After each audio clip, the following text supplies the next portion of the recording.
Well, so we'll bring you the news, and after the news, we'll bring you a dose of what stories there are front, center spreads, and back pages of the various newspapers we have. Kojo Yankson is around. We have to also do some great highlights of the news as well. Kojo, good morning to you. Hello, good morning to you, Daddy Ruru. It's nice to see you. It's a fantastic Friday morning.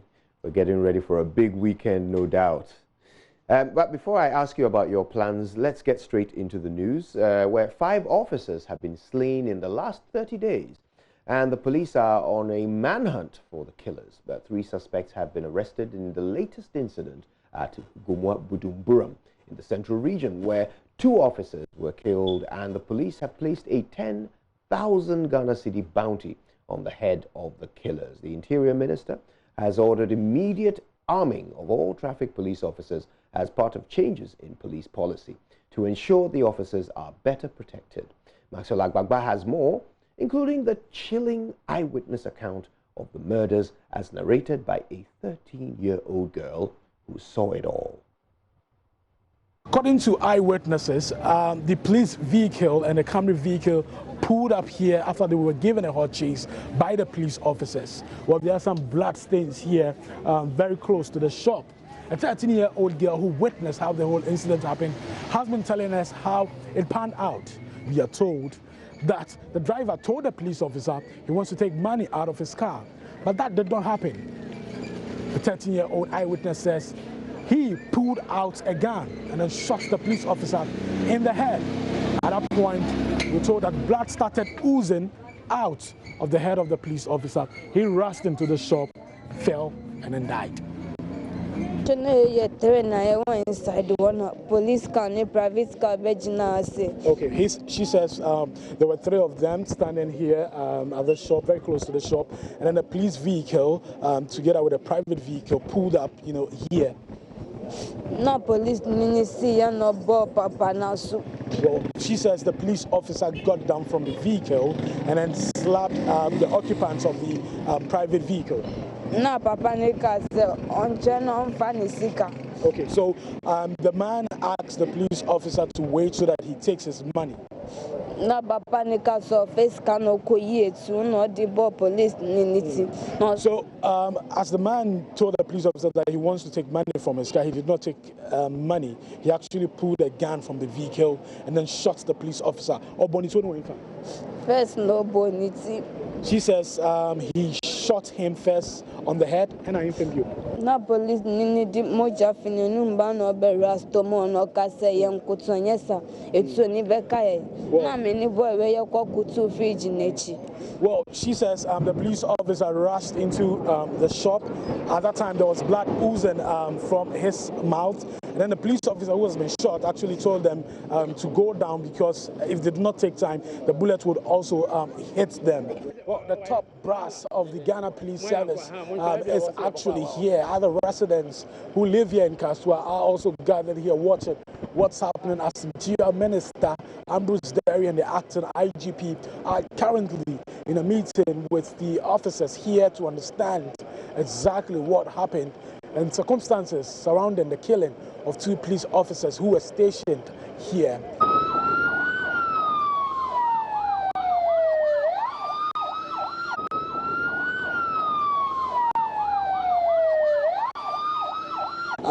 All the people who matter in the Ghana Police Service are here today to commiserate with the first wife of one of the police officers, Lance Corporal Mohammed Awal. The Minister announced a directive that henceforth police officers on traffic duties will be armed. In fact, he instructed the Inspector General of Police to ensure that police officers on traffic duties henceforth are armed. He clarified and said that in previous times, personnel of the Motor Transport and Traffic Department of the Ghana Police Service go on traffic duties without arms. Now the directive is that they should be given guns, they should be given bulletproof vests, and they should also be given helmets so that they can defend themselves if they find themselves in the situation that has taken the lives of these 2 police officers. As the acting IGP has said, it has been the policy of the police in Ghana not to arm them because of their role. But I have directed the acting IGP to immediately arm all police on traffic. And to provide them with bulletproof equipment, the vest, and the helmets which they have received to enable the police exercise their right of self-defense effectively when they meet such callous and barbaric persons. Because all they were doing was to make sure that things went well. Reckless, and they were shot. If they were armed and protected, they were protected in the chest and in the head because it has a bulletproof helmet. So that is the directive, that from now we would make sure that our police on traffic duties are armed. Not only should they defend themselves, but it also gives them the capacity to deal and fight violent crime when it comes their way. And so the IGP has got the order now, and I know he's going to do a good job to make sure that what has happened to Michael will not happen to any other police on traffic duty. So Michael is a martyr. Yes, we're going to arm them, but there will be tactical operational arrangements about how we do it. We've got some. You might have a team of 10. Even if you cannot arm all the 10, you would arm those that you can, and then those will serve as a cover for the rest. But in this case, arming them is zero. And you went with us to the side. You saw what happened there. So certainly we are working towards getting everybody armed, and we mean it. We are doing.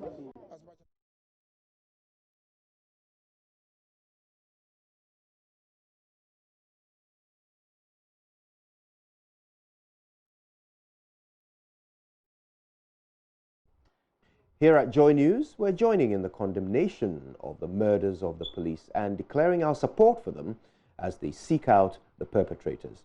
You can find on our social media handles the hashtag #IStandWithGHPolice. And also, you can declare your stance on the matter because despite the killings, the police, as always, are being deployed as we speak to protect life and property.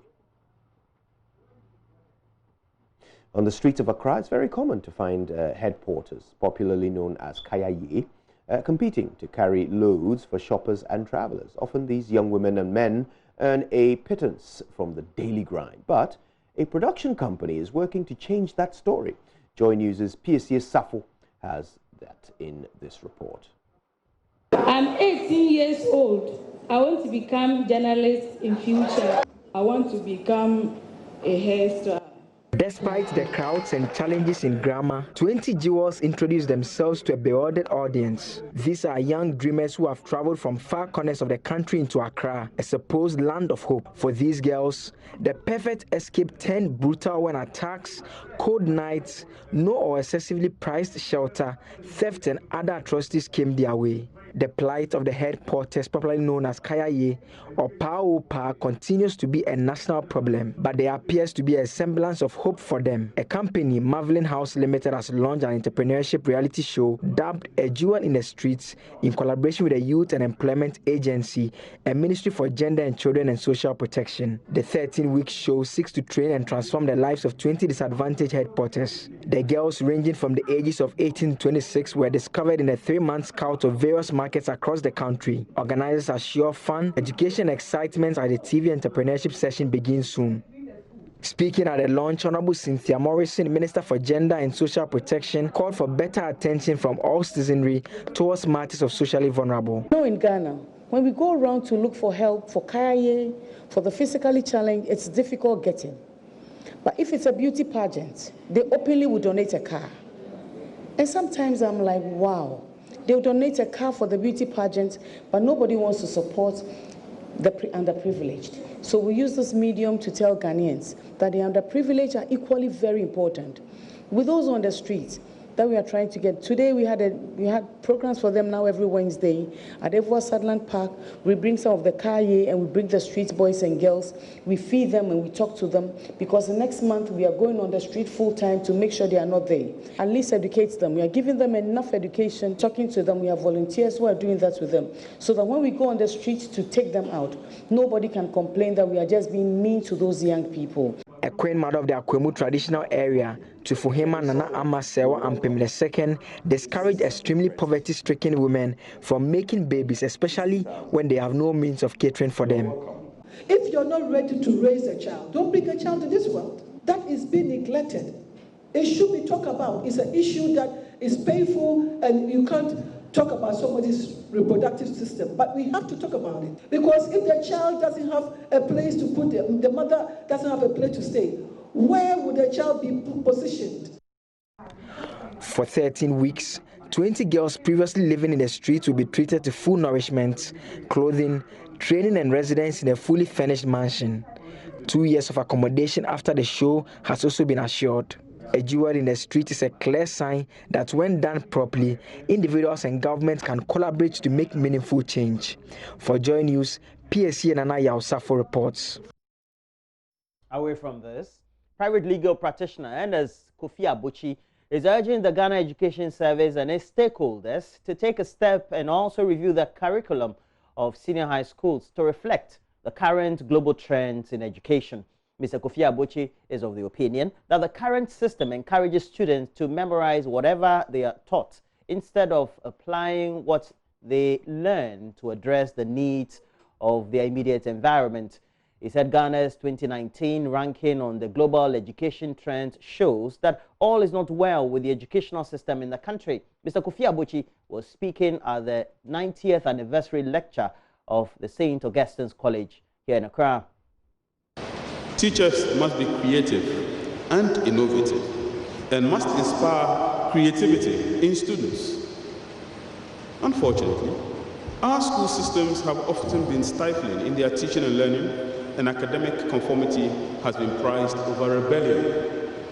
We have been taught to read some books and to reproduce what the book is saying. In fact, the current model of education, which is tested by the West African Exam Council, follows that model. That says, after being in school for so many years, we're going to test you across a period of 3 hours, and God be with you. That model tests the ability to remember. It tests memory and ignores creativity. In this regard, the future of education in Ghana occupies a foremost agenda in our national discourse. Yet, Ghana's ranking and performances in global educational ratings have scored rather poorly in recent times. One report recently published places Ghana last on the bottom of 76 countries that were ranked. One reality is true. Whatever the names of our schools and whoever owns them, the argument can continue. But the truth remains that all may not be well with basic and secondary education, and some will argue university education in Ghana. Mr. Abuchi also charged authorities to encourage internal management of schools to ensure accountability and also promote healthy competition among schools. The idea of centrally managing schools creates a sameness of personality, and that sameness of personality in many ways creates confusion in personalities. The net effect has been that the peculiar need of schools have been ignored in favor of a one-size-fits-all approach.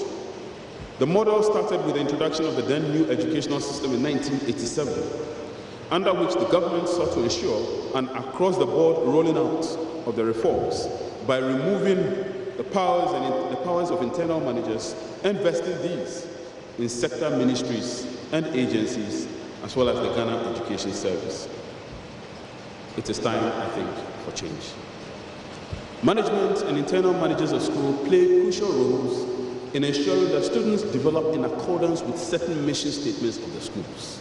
It is for this reason that I would argue that we should promote internal management of schools and hold managers accountable.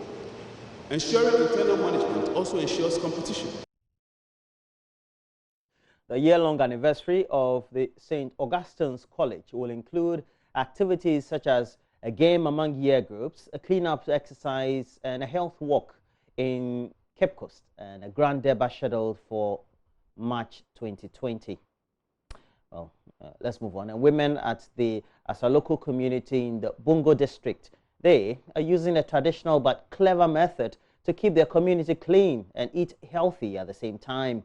The women, knowing that decomposable waste is often used as manure, have started a vegetable garden by decomposing some waste materials in the area. They are using the garden to promote the consumption of indigenous vegetables for their health benefits and also encourage composting, which they say goes a long way to make use of biodegradable waste and thereby keep the environment clean. Here is a report by JoyNews Upper East Regional Correspondent Albert Sori.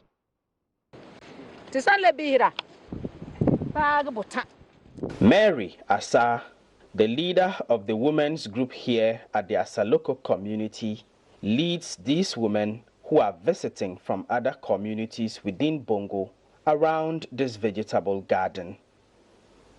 Grown in this garden are strictly indigenous varieties of vegetables, some of which are almost forgotten within the society.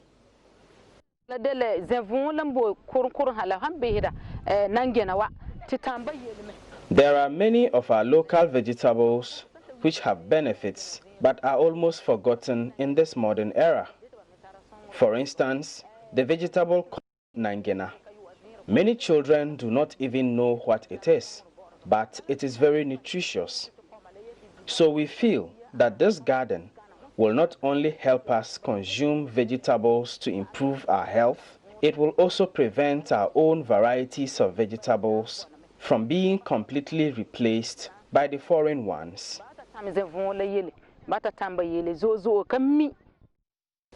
Mary and her group here at Asaloko started this garden first by making compost manure out of decomposable waste in the community, a move they believe also helps them manage some of their waste and thereby keep the community clean.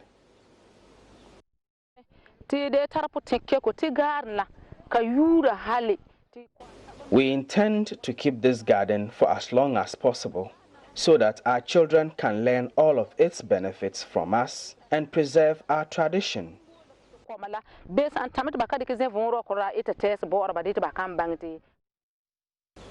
Pognaba Christiana Nge is the paramount queen mother for the Bongo traditional area. Yeah, the Nangina in particular. Normally, the early rains that we plant the Nangina, and you add granite. Even you don't need Jesus, they only serve that one alone. And when you take, you feel fine. It has a special taste. This one, it has the color. I mean, if it is well grown and you pluck it and press it, like you see the red color on your hand as blood. It has the fruit and then the leaves. It is the fruit that they use for the soblo. The idea of the indigenous vegetable garden came up in the course of a water, sanitation and hygiene for public health project implemented by WaterAid Ghana and partners, the Center for Indigenous Knowledge and Organizational Development, SICOD. Wilberforce Lati is the Deputy Executive Director for SICOD. In the olden days, our boilers, our incinerators served as composting grounds. When people were going to nurse their plants, they would go there and fetch some soil and use it to nurse. And so it's the same process. How can we revisit our farming in such a way that we are not using the chemicals? The chemicals are really destroying us. How can we work in such a way that we promote the use of materials that are not harmful? So for instance, in the garden, the women use manure and they also use the neem to ward off the pests. And a similar garden has also been made at Navim in the Kasana Nankana West District. In addition to serving purposes Just like the one at Asaloko, the garden here at Navim is used by midwife Beatrice Kambase to educate pregnant women on how they can eat healthy to enhance safe delivery. And they have to, some of them, they don't know how to mix them. Like this punky leaves. We teach them how to add, how to prepare it. You add it, you mix it with berries. That's another vegetable there. Then you add granules. Then you add our dawa. And you now prepare your local teas and eat with it. You get all the 4 stars. That is all the 4 stars a pregnant woman needs to live healthy. To encourage community members to make similar gardens in their homes, varieties of local foods made with vegetables from the gardens were served for lunch. Albert Sori, Joy News, Asaloko, Bongo District. And that's it for the latest news headlines. Let's do the newspapers. We're up next.